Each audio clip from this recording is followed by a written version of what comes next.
Have you ever asked for directions and had no idea what the answer was? Or maybe you tried to give directions, but ended up pointing the wrong way. Hi, I'm Jessica. I'm here to guide you through today's episode where we'll unlock simple yet powerful tips to boost your English skills. And I'm Jack. Together, we'll walk you through real-life tips and stories that'll make English easier and more fun. Today's topic? It's one of the most common things you'll face when traveling or meeting foreigners. Giving and understanding directions in English. It sounds simple, but it can get tricky fast. We'll break it down into small steps, how to listen, how to respond, and how to feel confident using real English in everyday situations. No complicated grammar, no boring theory, just fun, clear tips that actually work. Ready to learn English fast? Let's go! So Jack, let me ask you something. Have you ever been completely lost in a new city? Absolutely. Paris. I had the map, I had the phone, still got lost. I asked the guy, "Excuse me, where's the train station?" And he said something like blah blah left corner something something. That's the thing, right? People speak fast, they use slang, and when you're nervous, it's even harder to understand. Exactly. So tip number 1, and this is a big one, ask for directions clearly and simply.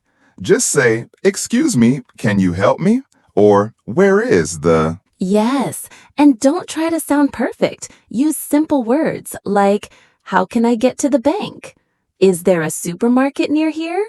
"Which way to the train station?" Here's a little trick I love.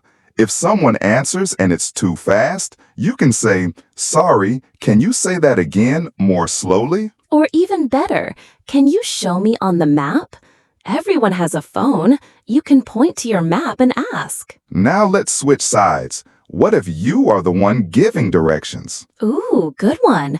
I always start with landmarks. Say something like, "Go past the big red building. It's next to the coffee shop. Turn left after the bank." Right. Use short, clear phrases like "go straight," "turn right," "it's on your left." Let's practice a real conversation. "Jack, I'm the tourist. Ask me for help." "Excuse me, how do I get to the post office?" "Sure. Go straight for 2 blocks, then turn right. The post office is next to the big white building." Perfect. That was clear and simple. And if I don't understand blocks, I can ask. Yep, real English isn't perfect. It's friendly, flexible, and practical.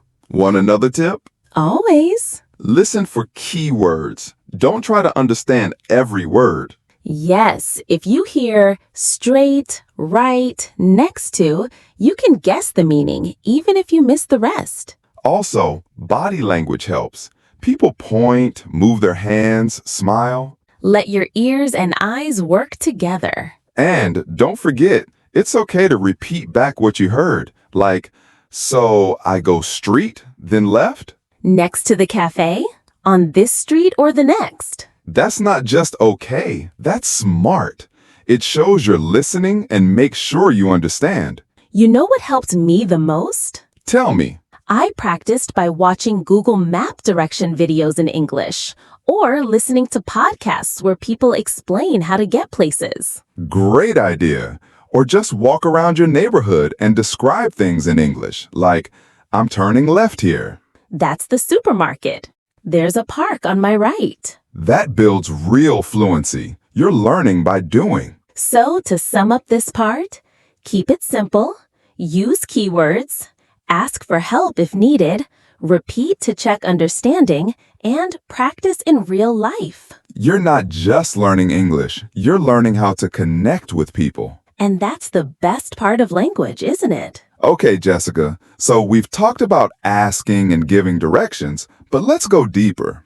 A lot of people say, "I understand some English, but I can't speak it." Or, "I get lost when people talk fast." Oh, yes, that's super common. And honestly, it's not your fault. Most English classes focus too much on rules and not enough on real conversations. Exactly. But here's the truth. You don't need perfect grammar. You need confidence, listening skills, and habits that build your English every day. Let's start with listening tips. Want to understand native speakers better? Start small. Choose short videos, 2 minutes, 3 minutes, not full movies. Yeah, and use subtitles at first. Listen with subtitles, then again without, then again with subtitles in English only.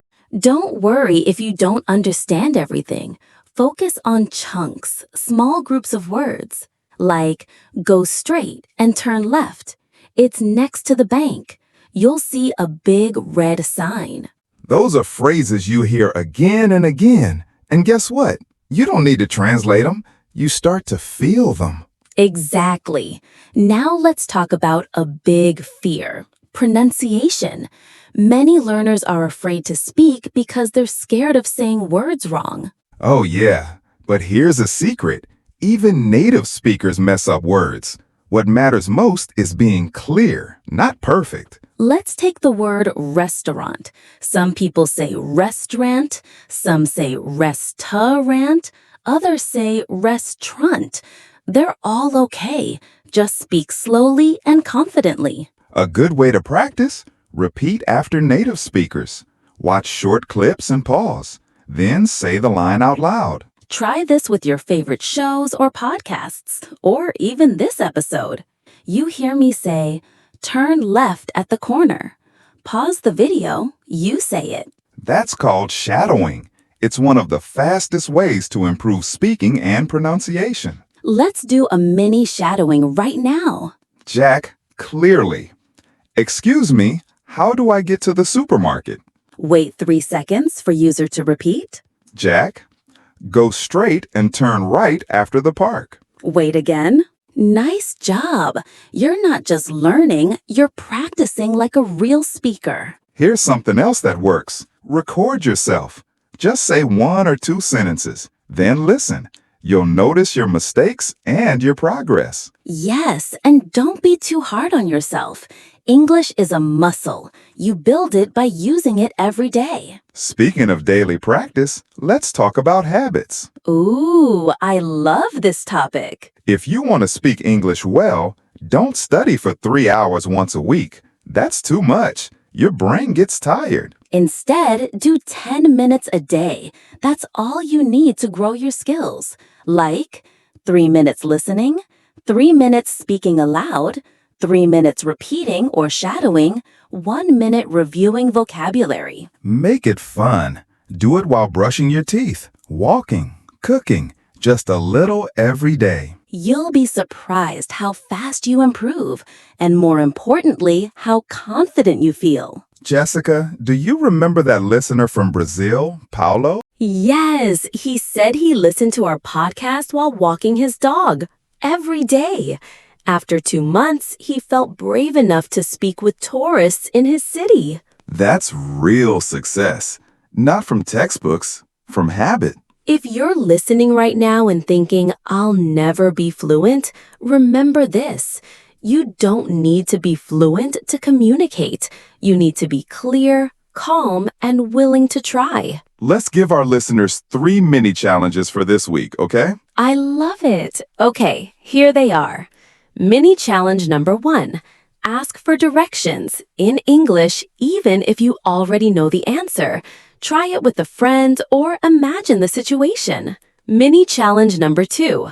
Record yourself saying directions to a place you know well, like your school, office, or park. Mini challenge number 3. Watch a short English video and shadow 1 full sentence. Repeat it 3 times. 3 small actions, big results. That's how you learn English fast. All right, we've covered tips for listening, speaking, giving directions, and building daily habits. But there's still one big thing we have to talk about. Fear. Yep, fear of speaking, fear of making mistakes, fear of being judged. It's real. So many English learners freeze when someone talks to them.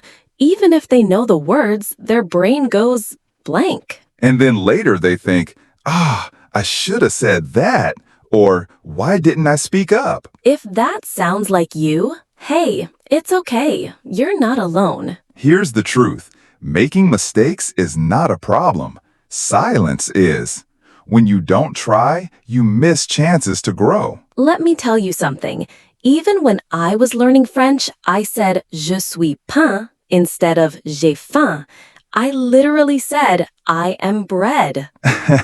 That's amazing. And you know what? People laughed, but they remembered you. They helped you. Exactly. They were kind. Most people are. When you try to speak English, they cheer for you inside. And the best way to beat fear is to practice in safe situations first. Like talking to yourself in the mirror or practicing with a friend who's learning too. Or even with your phone. Pretend it's a tourist. Say, "Excuse me, do you need help?" The museum is that way. You can also join language exchange apps. Meet learners like you. No pressure, just practice. And here's something fun. Create a little English world around you. Label your furniture, your food. Speak your actions out loud. Say things like, I'm going to the kitchen. I'm turning left. The milk is next to the eggs. You're not just practicing vocabulary, you're training your brain to think in English. That's the goal, right? To stop translating and just start speaking. Exactly. Don't wait to be perfect. Start messy. Start today. And remember, learning English is not a race. It's a journey. You walk one step every day. Sometimes it feels slow. Sometimes you feel stuck. But if you show up every day, even for 5 minutes, you're winning. We're proud of you. If you're listening to this, it means you care, and that's already a huge step. Before we finish, let's quickly review today's big takeaways. Today we talked about how to learn English fast by using real-life direction tips and simple conversation habits. You learned how to ask for directions clearly, understand fast English using key words, speak with confidence, not perfection, practice listening and pronunciation at home, build daily habits, even just 10 minutes a day, and, most importantly, overcome fear. You don't need fancy words. You need real words, real habits, and a real reason to speak. So now it's your turn. Practice what you've learned today. Start a conversation, give directions, watch a video, record yourself. Just take action. And don't forget to, together, like the video, subscribe to the channel, leave a comment below. Practice what you've just learned. This is the Achieve English podcast channel, where every episode helps you learn English fast. We believe in you. Keep learning, keep smiling, and keep speaking. See you in the next episode. Bye for now.